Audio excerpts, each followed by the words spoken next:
everyone, thanks again for tuning in to Sin's Workshop.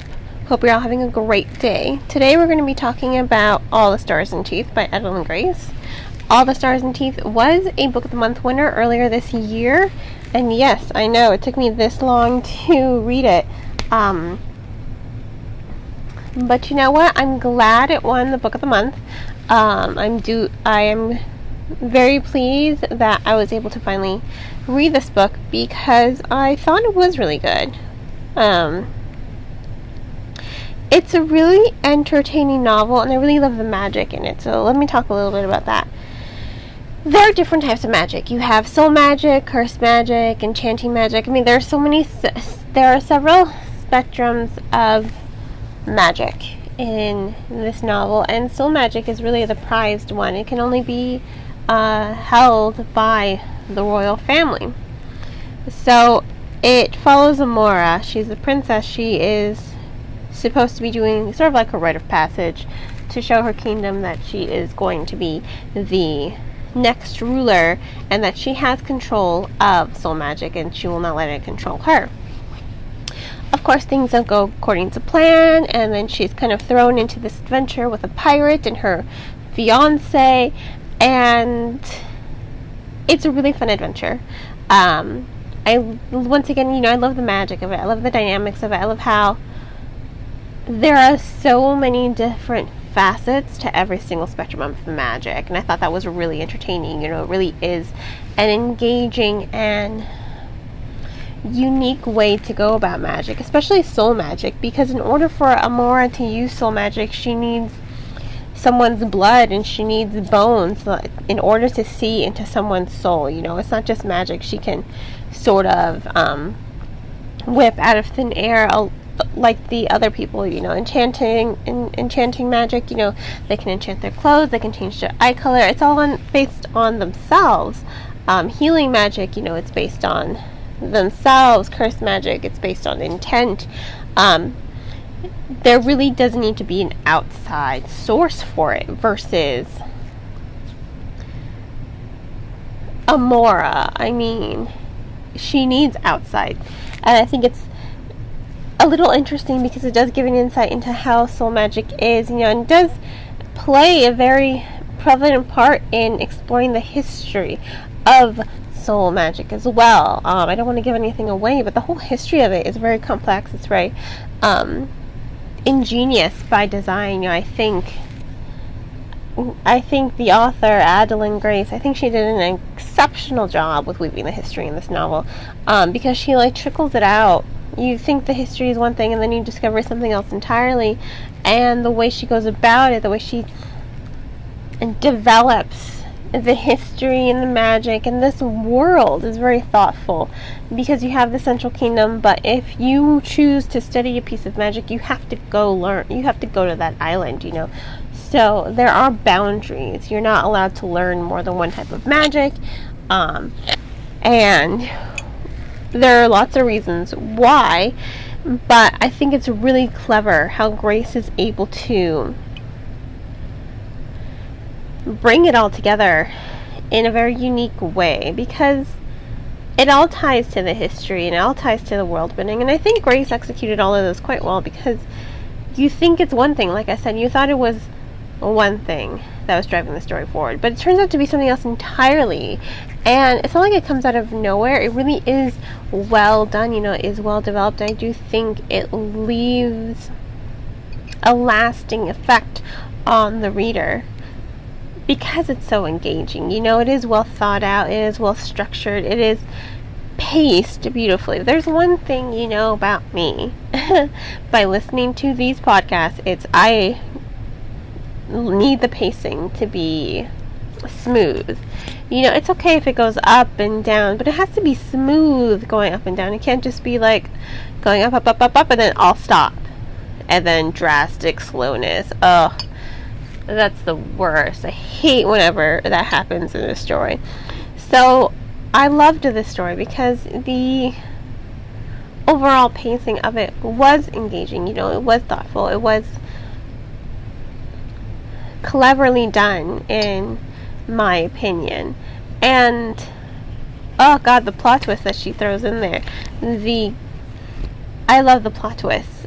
Didn't see it coming, very unpredictable, but it fits so well with the world that she has built, with the history that's kind of already there, with these little hints, thinking back on it, I'm like, this ties into that perfectly.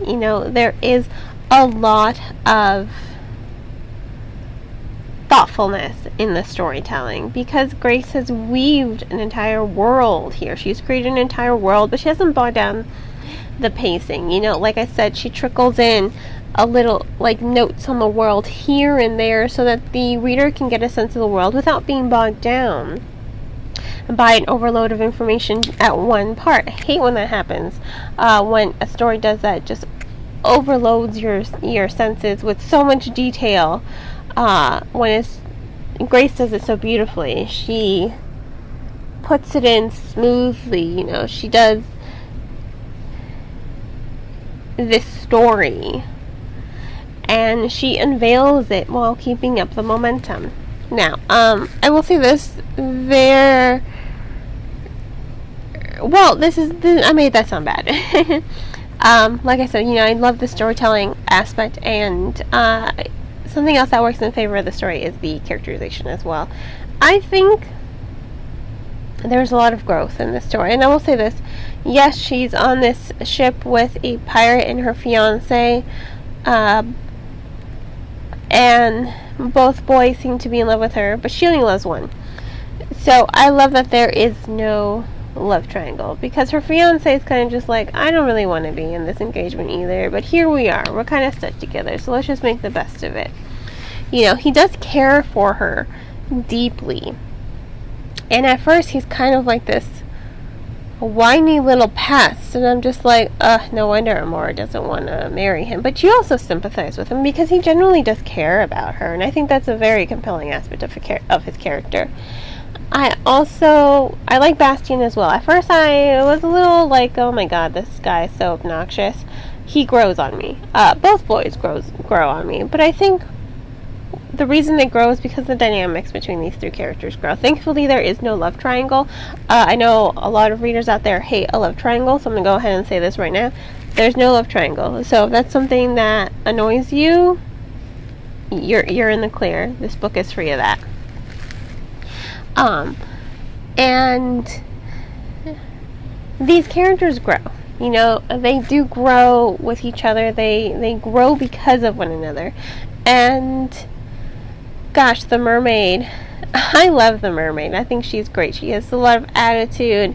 She's very much she's very powerful. But I think her dynamic with the group, the four of them make a great team.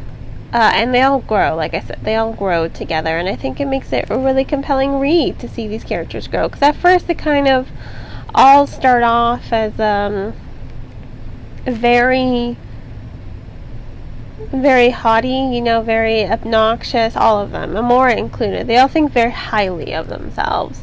But throughout the story,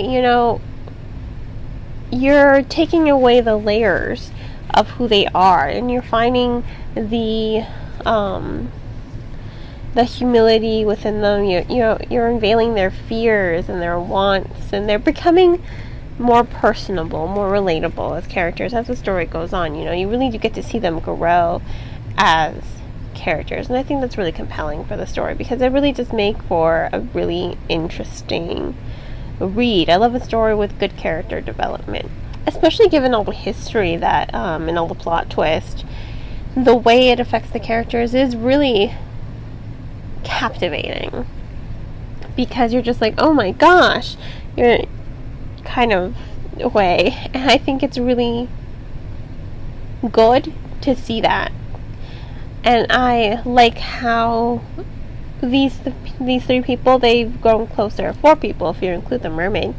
These 4 people have grown closer. They are incredible comrades, and they find strength in one another, and true friendship blossoms between the 4 of them, and I think that's really good to see because it does, as much as you're reading the story for the adventure and for the plot twist and for this sort of quest-like story, that's not always enough to really hook the reader, and you really do need strong characters and strong development and dynamics. And I really think that this author and this story offers that.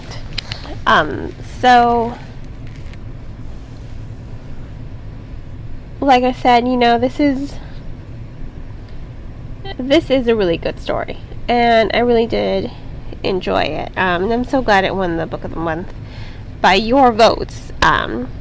Don't forget to vote on Cin's Workshop for September's Book of the Month. You can go on cinsworkshop.com on my website, and you can see September's selection. But I really do think it was an engaging novel. I honestly really did like it. So this was All the Stars and Teeth by Adalyn Grace. I'm going to go ahead and give it 4 stars. You can go ahead and purchase this book off of bookshop.org. I highly recommend bookshop.org because a percentage of all proceeds do go to supporting local booksellers. And the local booksellers need our business way more than Amazon does. I mean, that guy is making enough money with selling everything under the sun. So I think it's really important that we support our bookstores with bookshop.org. If money's tight, which I know for a lot of us it is, I recommend I recommend renting out the book from your local library. Libraries are a great resource for the community, and they definitely deserve our support so that novels can be made accessible to growing readers and people who want to start reading again. And I hope you'll support me by liking my podcast and subscribing to it. I hope you all have a great rest of your day, and as always, happy reading.